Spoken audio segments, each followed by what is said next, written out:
O tema da minha mensagem hoje é buscando a Deus de verdade. Segundo o livro de Samuel, capítulo 12, versículo 13. Aqui é logo após o adultério de Davi e o confronto de Natã, que eu preguei algumas semanas atrás. Segundo Samuel 12, 13, vai dizer assim a palavra do Senhor. Então Davi disse a Natã: pequei contra o Senhor. Natã respondeu a Davi: também o Senhor perdoou o teu pecado, por isso não morrerás. Mas visto que com este ato deste motivo para que os inimigos do Senhor o blasfemassem, o filho que te nasceu certamente morrerá. Então Natã foi para casa. Depois o Senhor feriu a criança que a mulher de Urias dera a Davi. Ela adoeceu gravemente. Verso 16. Davi buscou a Deus em favor da criança. Observou o rigoroso jejum.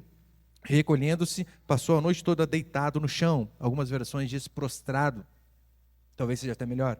Verso 17. Então os oficiais do palácio se puseram ao lado dele para o fazerem levantar-se do chão, mas ele não quis e não comeu com eles. 7 dias depois, a criança morreu, mas os servos de Davi temiam lhe contar que a criança havia morrido, pois diziam: enquanto a criança estava viva, falamos com ele, mas ele não deu ouvidos. Como lhe diremos que a criança morreu? Ele poderá fazer alguma insensatez. Até aí tá bom, olha para cá, por favor. Como eu disse para os irmãos, aqui é fato subsequente ao adultério de Davi. Davi, ele planeja de forma maligna tomar uma mulher que não é sua, engravida a mulher, faz toda aquela tramóia para que se visse livre da culpa, tenta enganar Urias, embebedar Urias, dar presente para Urias. Urias, homem de Deus, não cai no papo dele. Davi então escreve uma cartinha, manda pelas mãos de Urias para que ele entregasse a Joabe. Joabe lê a carta, coloca Urias na frente de batalha e Urias é morto. Deus culpa Davi pela morte de Urias. E aqui, depois, o profeta vai e diante dele conta uma parábola. E os irmãos se lembram daquela parábola? Olha, um homem tinha muitas ovelhas, mas tinha um homem que tinha apenas uma. Ele cuidava da ovelhinha, dormia com a ovelhinha comia no seu prato. Um belo dia, este homem resolve dar um churrasco e ele sacrifica quem? A ovelha do vizinho. Davi, furioso, diz: tal homem deve ser morto. Urias, aí o profeta de Deus diz assim, cheio de coragem, Natã aponta o dedo para ele e diz: tu és o homem. Davi então, depois nós vemos ele dizendo: pequei contra o Senhor, pequei contra Deus. Natã, ele não teve medo de falar a verdade, mesmo sabendo que falando a verdade, ele colocaria a sua própria vida em risco, porque era isso que acontecia. Como assim? Alguém chega e confronta a maior autoridade. João Batista fez a mesma coisa com Herodes. João Batista não terminou bem, perdeu a cabeça. Natã foi corajoso, mesmo sabendo que poderia morrer. A diferença de Davi para outros homens, Davi ele era o homem segundo o coração de Deus, não porque ele não errava, mas porque diante de erros como este, Davi tinha um coração quebrantado para se arrepender e mudar. E veja, é comum pessoas por vezes ficarem bravas com Deus por aparentemente Deus não estar agindo ou não agir da forma que nós queríamos, porque Davi se arrepende do seu pecado, o filho nasce, adoece e ele faz o quê? Ele busca a Deus e busca de verdade. Por vezes nós ficamos bravos e furiosos porque Deus responde ou não responde, demora e não responde a nossa oração. E às vezes ficamos bravos porque Deus não fala aquilo que queríamos ouvir. Mas a pergunta que devemos fazer é: quantos de fato buscam a Deus de forma genuína, assim como Davi buscou? Buscar, que eu digo, não é apenas orar nos cultos de domingo, quarta, pequeno grupo, ou quando você levanta de manhã: Senhor, abençoe esse dia. Quando você vai dormir: Senhor, obrigado por esse dia, amém. E às vezes na hora do almoço, né? Senhor, abençoa, manda para dentro. Buscar a Deus, segundo a Bíblia, é um exercício intenso. Não é coisa simples. É lutar contra a nossa própria natureza. Orar, por mais que seja algo básico na fé cristã, quantos aqui são testemunha que temos que fazer uma força danada para que a nossa mente permaneça cativa ao Senhor, porque é dobrarmos o joelho E começamos a pensar, tem que fazer isso no trabalho, tem que passar não sei na onde, tal mantimento acabou, tem que comprar isso. E a nossa mente acaba voando. Quantas vezes eu me peguei dessa maneira, eu começo a orar. Tem que mandar mensagem para o Tiago, relatório, e... Não, volta. Passa um pouquinho, a mente está longe de novo. Orar é um exercício, por vezes, árduo. Mas a Bíblia, ela nos dá a certeza de que, se buscarmos a Deus de verdade, ouviremos a sua voz. Nem sempre ouviremos aquilo que queremos ou que queríamos ouvir. Por vezes, vamos orar ao Senhor e receberemos respostas que vão nos desagradar completamente. Um exemplo disso é Davi. Davi orou ao Senhor, observou o rigoroso jejum, clamou uma noite toda. E ele recebeu a pior das notícias. Seu filho morreu. Não, Deus não fez aquilo que ele estava pedindo. Mas independente da resposta que nós recebamos do Senhor, a certeza é que, indistintamente, qualquer de nós que aqui estamos, se buscarmos ao Senhor de verdade, clamarmos de todo o nosso coração, como temos dessa mensagem, buscando a Deus de verdade, o Senhor vai nos ouvir e ouviremos a sua voz. Nisso não há exceção. Eu quero passar aqui alguns princípios de fato de como nós devemos buscar a Deus de verdade, segundo este episódio no segundo livro de Samuel. Põe o primeiro princípio ali, por favor.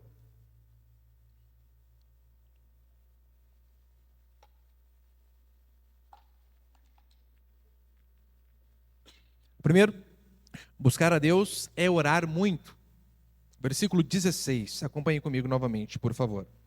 2 Samuel 12, 16. Davi buscou a Deus em favor da criança, observou o rigoroso jejum, e recolhendo-se, passou a noite toda deitado ou prostrado no chão. Pastor, eu tenho buscado a Deus, mas Deus não tem me respondido. A questão é, como você tem buscado? O quanto você tem buscado? Como tem sido as suas orações diante da sua necessidade, diante daquilo que você precisa? Senhor, salve meu marido em nome de Jesus. Amém. Quem será que está no paredão do Big Brother essa semana?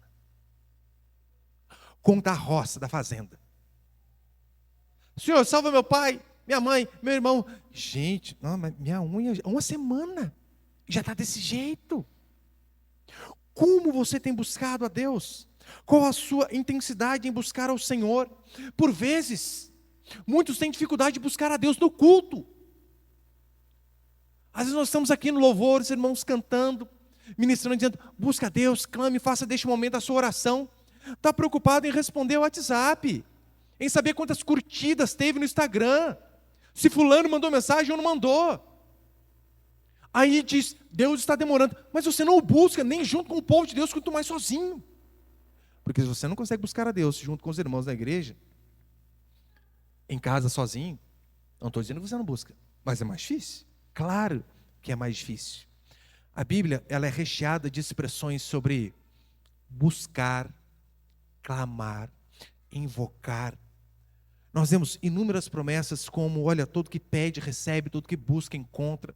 Nós temos Tiago dizendo, nada tens porque não pedis. E quando vocês pedem mal. Aí você não pede.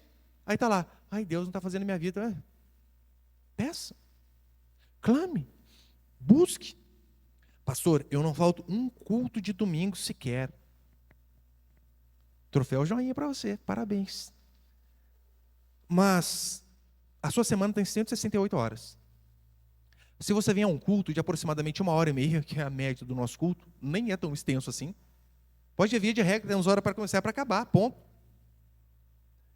Mas se você vier a um culto de 1h30, isso é apenas 1,2% da sua semana.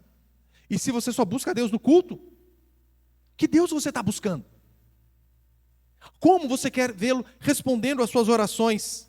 Oh, Deus está demorando. Está vindo o quê, pastor? Deus só demora na vida daqueles que são lentos para buscá-lo. É necessário que se busque. Olha Jesus quando ele vai contar em Lucas aquela parábola do juiz Inico sobre o dever de orar sempre e não esmorecer. Então, ele diz lá, olha, a mulher vai e começa a atormentar o juiz. Julga minha causa, julga minha causa, julga minha causa. E aquele homem ímpio resolve atender o pedido daquela mulher por amor a ele mesmo. dizendo: ai, quero paz para a minha vida. Vai, vou julgar a sua causa. E olha como que Jesus termina essa parábola, Lucas capítulo 18, versos 6 e 7. Não fará Deus justiça aos seus escolhidos, que a Ele clamam dia e noite, embora pareça demorando em defendê-los? Digo-vos, depressa lhes fará justiça. Contudo, quando vier o Filho do Homem, achará porventura fé na terra? Não fará Deus justiça aos seus escolhidos, que a Ele clamam dia e noite. A questão é, quantos buscam a Deus dia e noite? Quantos conseguem clamar ao Senhor? Quantos conseguem ter uma disciplina de oração? Como o irmão Tiago disse aqui no começo, por vezes queremos emagrecer, conseguimos ter uma disciplina. Tira açúcar, tira o trigo, faça exercício, e então mudamos. Mas em relação à oração, não há disciplina. Ora-se de forma esporádica, quando dá. Eu falei várias vezes aqui já. Anota os pedidos aí no bloquinho de anotação do celular. É simples. Ou se é mais antigo, põe no papelzinho, não tem problema. Essa semana eu estava aqui no pequeno grupo, conversando com os irmãos, e eu gosto de ouvir o povo testemunhar as orações daquilo que Deus fez, porque isso nos estimula. E eu também estava fazendo isso para os irmãos, explicando para eles: olha, eu orei no pequeno grupo 4 anos e meio, para que eu pudesse comprar minha casa. Toda quarta-feira, a gente terminava o pequeno grupo. Alguém tem um pedido de oração? Eu. 4 anos e meio. Orando. Falei para os irmãos domingo passado, eu já estava um bom tempo orando de fato para que Deus me abençoasse com um carro de 7 lugares, porque Deus me abençoou até agora com 5 filhos, meu carro cabe 5, estava andando ilegalmente com 7. Então eu falava: Senhor, para que o teu nome não seja envergonhado, me ajuda. E graças a Deus, a semana passada eu consegui. Mas tudo é oração. Tudo é necessário que se ore.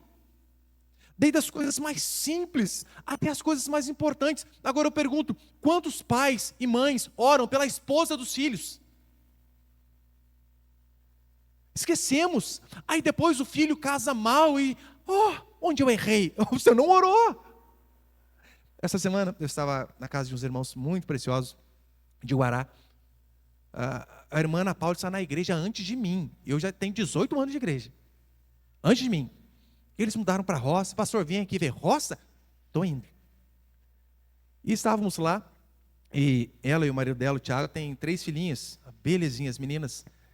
E ela dizendo: olha, pastor, a Laura, que é do meio, por vezes nós pensamos que ela está chamando o seu filho aqui em casa. O Cauã, vem aqui, faz isso, faz aquilo. E a gente foi ver o que ela está fazendo. Ela brinca com umas bonecas, onde uma bonequinha é a Adriele e o bonequinho é o Cauã. Eu falei: sério? Sério? Que ela acha tão legal os dois na corte, isso, aquilo, e fica: Cauã, venha para cá, faz tal coisa, já vou, meu amor, e fica brincando com as bonequinhas. Eu dei muita risada. E Ana Paula e vários outros irmãos já falaram, né? Nossa, mas sua nora é tão belezinha, tão joia. Então já são 19 anos que eu oro para Deus mandar uma boa esposa para o meu filho mais velho.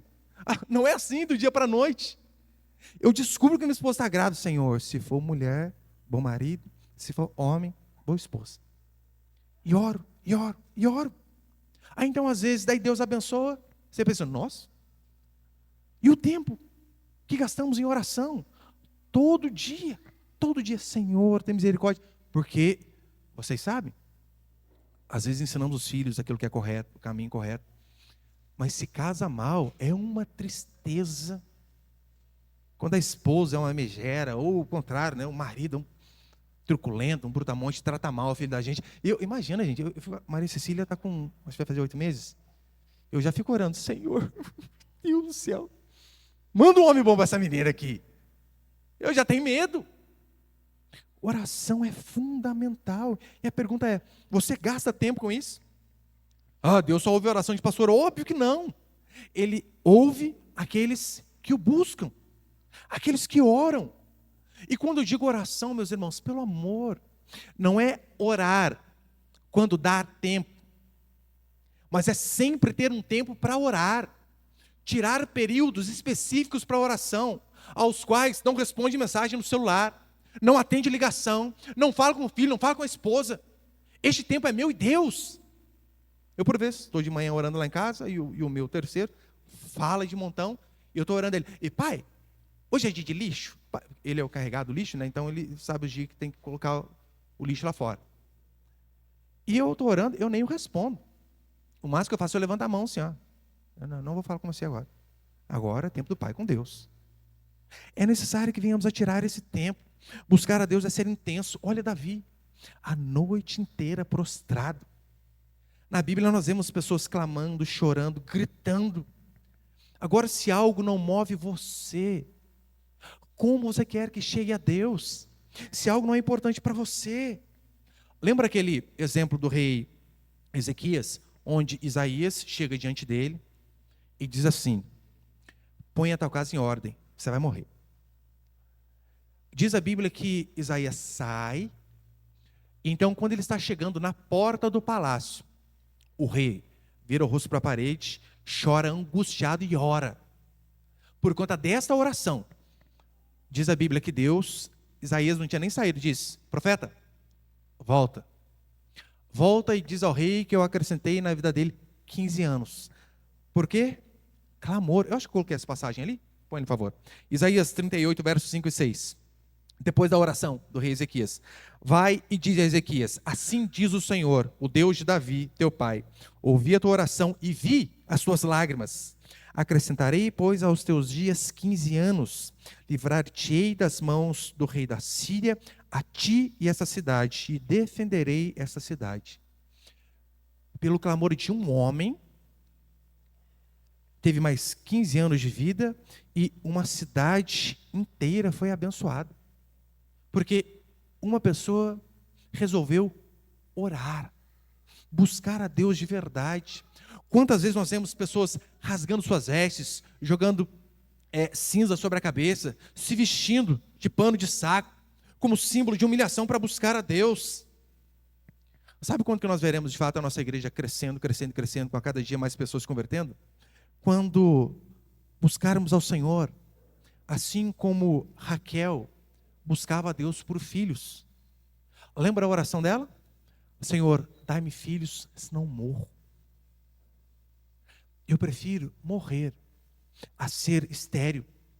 Quando nós buscarmos a Deus, assim como Ana buscava em favor de Samuel, a ponto de orar tanto, ir tanto à igreja, clamar, clamar, clamar, o sacerdote chegar nela e pensar que ela estivesse bêbada, dizendo: oh mulher, aparta de ti este vinho. Olha o que o pastor disse a ela. Ela disse: não estou bêbada essa hora da manhã, estou angustiada por conta de um filho. Mas olha o clamor. Sabe por que muitas pessoas se converteram na Escócia? Deus é gracioso e misericordioso, claro, mas muito é devido ao clamor intenso de John Knox, que dizia: Senhor, dai-me a Escócia, senão morro. Homens que clamavam para que vidas se convertessem, que clamavam pelo milagre do Senhor. E assim eu e você devemos fazer também. Davi, angustiado, buscou a Deus a noite toda, para mostrar para mim e para você que angústia não é motivo para você não orar. Porque muitos agem de forma contrária, né? Estão passando por momentos de dificuldades, entram para o quarto, não querem falar com ninguém, se deprimem e dizem: estou num momento difícil. É aí que você precisa buscar a Deus. É aí que você deve buscar a Deus, justamente nos momentos de angústia. Como já disseram, as maiores orações, de fato, elas saem do fundo do poço. É por isso que Davi, quando ele teve a sua cidade queimada, sua esposa e filhas levadas como escrava, o seu próprio exército falava em apedrejá-lo e matá-lo, diz a Bíblia: Davi, todavia, se reanimou no Senhor, buscou a Deus. Então, as dificuldades, os problemas, os afazeres do dia a dia não são motivo para não buscarmos a Deus. Coloque Deus sempre como prioridade e busque-o de verdade. Segundo, buscar a Deus é um esforço árduo. Buscar a Deus é muito esforço. Olha Davi, acordado, orando, prostrado e jejuando. Eu sei que muito da teologia moderna diz, né? Não, Deus não requer sacrifícios. Deus vai entender porque você não foi ao culto. Vai nada. Vai nada. Se você não consegue nem vir ao culto. No Antigo Testamento, lembra? Era apedrejado. Morria. Se você não consegue se esforçar nem para vir ao culto, quantas vezes eu já ouvi das desculpas mais esfarrapadas possíveis. Como eu sempre falo, pastor, na hora que eu estava saindo, chegou alguém na minha casa. Se você estivesse saindo para o trabalho, você deixaria de ir trabalhar? Ligaria para o chefe, chefe, vai dar para ir não. Mamãe chegou. Você dava seus pulos, você se virava. Deus não entende, para com esse papinho.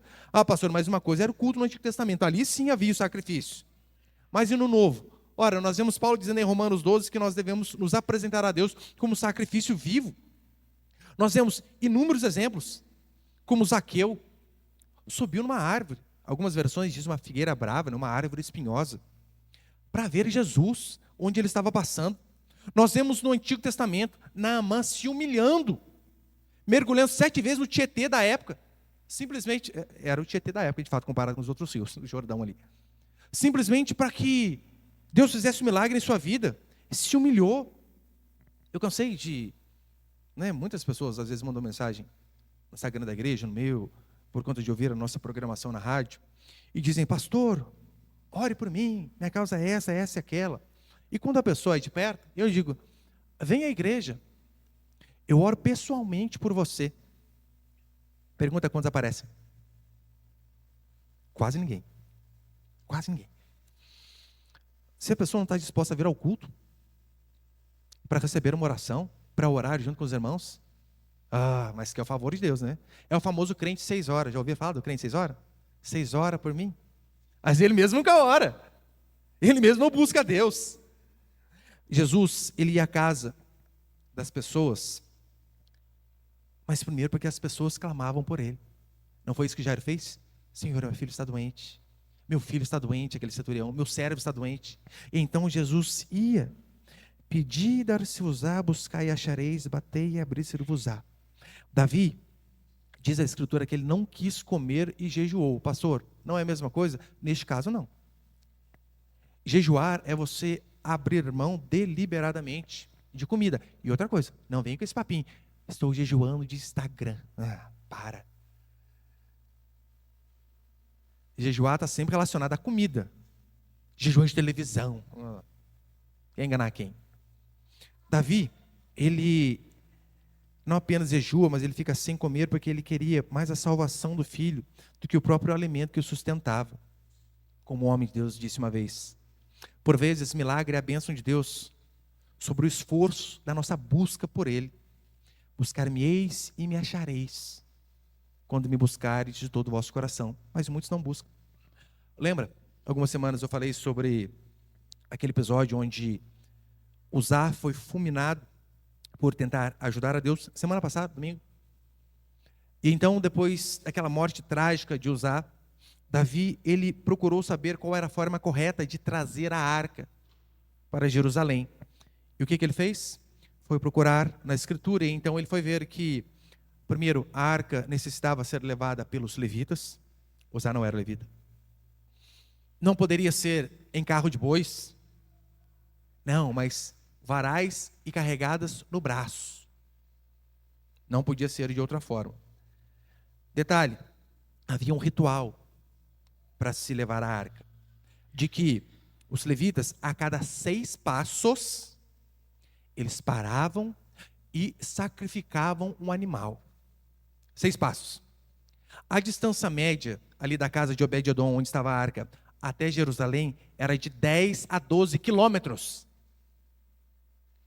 Imaginem, esse povo, 6 passos. 1, 2, 3, 4, 5, 6. Para, desce a arca, sacrifica o animal, ora. 6 passos. Para, eles fizeram isso pelo menos 3.704 vezes. Neste percurso. Buscar a Deus por vezes, óbvio, é árduo, é dolorido. Mas não vamos deixar de buscá-lo por preguiça e comodismo. Terceiro,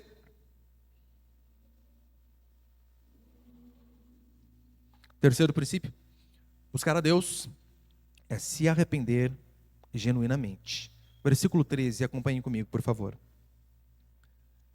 2 Samuel 12, 13. Então Davi disse a Natã: pequei contra o Senhor. Reparou que Davi, ele foi simples e objetivo? Pequei. Porque ele sabia que Deus de fato não se esconde daqueles que se arrependem de verdade de seus pecados. É necessário que haja esse quebrantamento. Isaías capítulo 59, versículo 2, o profeta vai dizer assim: mas as vossas iniquidades fazem separação entre vós e o vosso Deus, e os vossos pecados encobrem o seu rosto de vós, para que vos não ouça.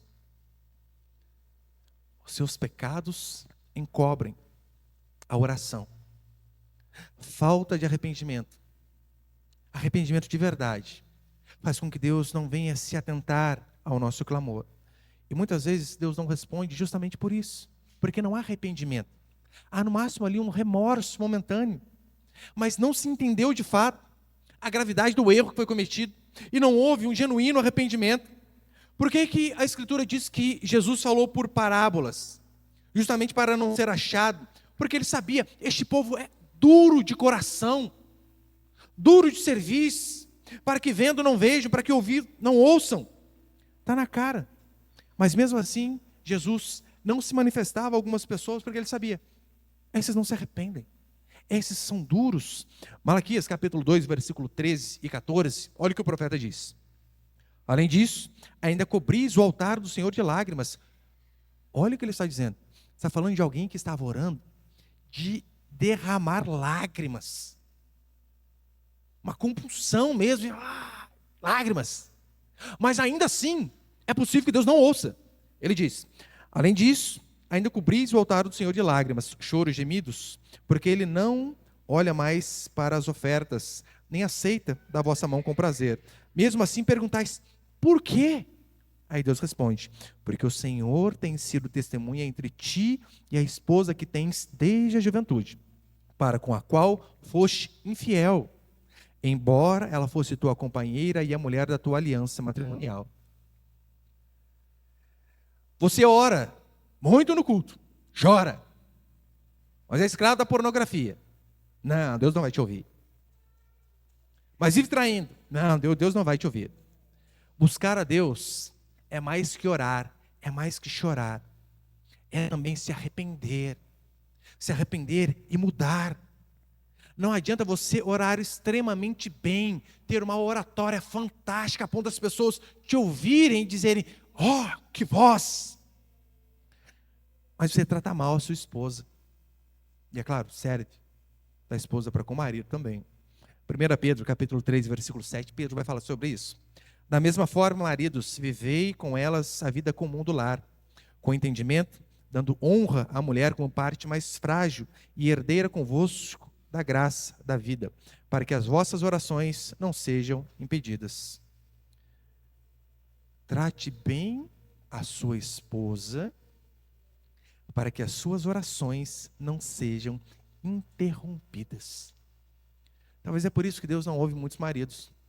São ótimos trabalhadores, não faltam culto, oram, mas tratam mal a esposa. E como eu disse, né? A esposa e o marido é a mesma coisa. Buscar a Deus é se arrepender de verdade. Davi diz, pequei contra Deus. O filho pródigo faz a mesma coisa quando ele é confrontado. Pequei contra Deus e contra ti, não sou digno de ser chamado teu filho. Não houve desculpa. Não, de jeito nenhum. E reparem que toda confissão genuína de pecado, ela é no singular.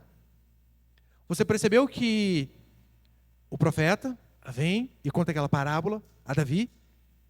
Davi, se ele dissesse, Deus, pecamos, ele não estaria errado. Porque para que haja um adultério é necessário que duas pessoas cometam o pecado. E Betseba também errou ali. Mas Davi falou nós ou falou eu? Pequei, eu, apenas eu. Não disse nós. Arrependimento que joga a culpa no outro não é arrependimento, é desculpa. Não podemos agir como Adão, como Eva. Adão foi o primeiro a dar desculpas diante do pecado. Deus chega para ter com ele na viração do dia. Adão, o que aconteceu? Qual foi a resposta dele? Senhor, pequei. Foi? Não. A mulher que tu me deste. A culpa é dela. O Senhor chega em Eva. E aí, Eva, o que aconteceu? O que ela disse? Senhor, pequei. Não. A serpente. Sempre jogando a culpa para o lado. Confissão de pecado que fica se comparando com o outro não é verdadeira. É terrível. Quando agimos como fariseus, graças te dou porque não sou como os demais. Às vezes somos pior. Fazemos pior. Quantas vezes não pecamos, mas na hora da nossa oração de confissão, Senhor, eu errei, mas eu acho que só eu na igreja que faço isso. Hã? Eu falo para vocês que eu já fiz isso. Eu já fiz. Essa oração porca. Porca. Um dia eu todo quebrantado, orando ali, Senhor, me perdoa, como eu fiz isso? Tanto eu tenho para mudar. E nisso tinha um irmão que estava orando do lado, eu dei aquela olhadinha. Mas isso aqui é pior que eu, hein? A minha mente. Olha. Então pare de dar desculpa. Faça como o publicano, que só diz, pequei. O que o outro fez, o problema é dele com o Senhor. Eu pequei.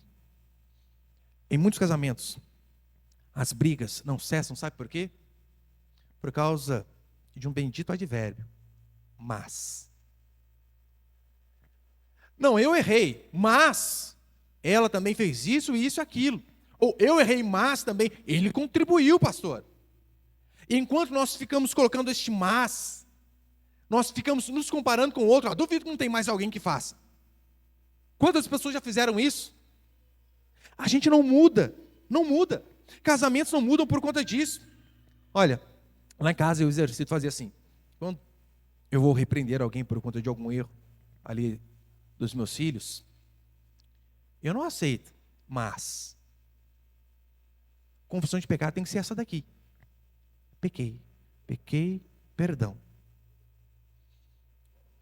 E eu ainda vou mais longe. Quando eles dizem, pai, me desculpa, eu digo, do quê? O que você fez? Você tem que falar o que está errado. Porque eu sei, os filhos vão crescendo, eles aprendem a pedir desculpa. Mas nem sempre aprenderam a se arrepender. Às vezes eles sabem, olha, se eu falar aqui, pai, desculpa, vai parar de xingar. E de fato é isso que acontece. A partir do momento que se arrependeu, não tenho que eu fale a mais. E por vezes eu vejo, eles vão aprendendo. Pede desculpa que o pai para de xingar. Se arrependeram? Nem sempre. Com a minha esposa, quando nós vemos que um ou outro está cometendo um erro, por mais que seja difícil, mas nós sempre exercitamos o seguinte. Quando ela vem falar de algo que ela está chateada comigo, eu faço uma força danada para apenas ouvir. Para não rebater. É uma luta interna, óbvio que é. Por que você não fez isso? Não fez aquilo outro? Tal coisa, não sei o quê. E na minha mente, falei, gente, que hipócrita, ela fez isso há 2 dias. Só que eu estou ali fazendo aquela força. É a vez dela. E me esforçando para quê? Se isto a chateia, eu devo mudar. E da mesma forma, quando eu vou falar com ela, eu falo, olha, não, hoje eu falo. Se você está chateada comigo, você fale outro dia, em outro momento. Porque se você começar a falar dos meus erros, você tem muitos para falar. Muitos. Então, quando eu vou falar minha chateação, aguenta e anota. Eu faço isso, ela fica falando comigo no celular, anotando as coisas que ela fala para mim, porque eu tenho dificuldade, eu esqueço. Então eu anoto as coisas que são importantes para ela. Quando eu estiver xingando as crianças, não entra no meio. Que às vezes eu não aguento. Eu vejo às vezes ela repreendendo os meninos, eu ouço do quarto. Quando eu ouço mas, eu já quero sair na voadora, já. Não diga mais para sua mãe, menino. Mas eu estou ali, segura. Porque ela disse para mim, você acaba com a minha autoridade. Deixa eu os repreender. Eu tenho conseguido, não tem, Raquel, das últimas, né? A força interior quase dilacerando. Mas é importante que façamos isso. Um dia um fala, outro dia o outro. Quantos casais eu já aconselhei que a esposa começava a falar pastor, você tá coisa, outra coisa. O cara, mas por causa disso, daquilo. Eu falei, não, irmão, a sua esposa nem falou. Deixa que ela fale. O problema é você, estou tratando com você agora. Pastor, mas ela tem erro. Outra semana eu tenho que tratar o erro dela. Hoje é você. Acabou, porque senão as coisas não mudam. Confissão genuína é no singular. E quarto e último para encerrar. Confissão genuína não dá desculpa. Não devemos nos desculpar dos nossos erros. Davi poderia ter usado esta artimanha porca de dizer, Senhor, pequei, mas convenhamos, deu mole. Não sou, Senhor, um ser divino. Dentro de mim corre sangue. Davi poderia ter dado essa desculpa. Errei, mas fazer o quê, né? Quem nunca errou, Senhor, que atire a primeira pedra. Pequei, mas no meu lugar, quem não faria o mesmo? Vamos lá, um exemplo bem extremo. Uma vez conversava com uma moça e ela tinha um marido inválido numa cama devido a uma enfermidade. E ela, da igreja, começou a se relacionar com outra pessoa. Eu disse, que absurdo é esse? Pastor, mas ele não consegue mais cumprir o papel dele como marido. Dane-se! Qual foi o compromisso que você fez? Não é até que a morte você separe? Não morreu. Então acabou. Permaneça assim. Quantos homens dizem, olha, às vezes eu não consigo, eu vejo pornografia, mas também estava num momento difícil. Desculpa. Olha o exemplo de José. José do Egito estava longe da família. Os hormônios saindo pelo nariz, no auge da juventude. Cercado por uma cultura pagã, onde a coisa mais comum era se relacionar com tudo que é tipo de gente. A mulher do seu chefe dando em cima dele. Lembra que diz a Escritura? Todo dia a mulherzinha ia lá, deita-te comigo, deita-te comigo. Ele poderia dar um monte de desculpa. A carne é fraca. Senhor, a juventude, o Senhor deve entender. Não deu desculpa. Não devemos dar desculpa em hipótese nenhuma. Eu bebi, porque eu estava passando por um momento de dificuldade. Você é um fraco. Fraco e mentiroso. Não podemos querer amenizar o pecado para torná-lo menos grave. Mas todo mundo faz. Quem nunca? Isso é um absurdo. Quem se acha no direito de pecar porque está passando por um momento de dificuldade, além de ser rebelde, é mentiroso. Porque a Bíblia diz que Deus nos fortalece.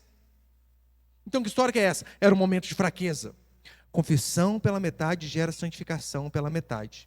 Se você não confessa direito o seu pecado, a possibilidade de você voltar a cometê-lo novamente é de 110%. Sim, vai fazer de novo. Se você não entende que o que você fez é um erro, e eu digo, quando você compreende o seu pecado, se arrepende de verdade, ainda há uma possibilidade sim de voltarmos a cometer aquele erro.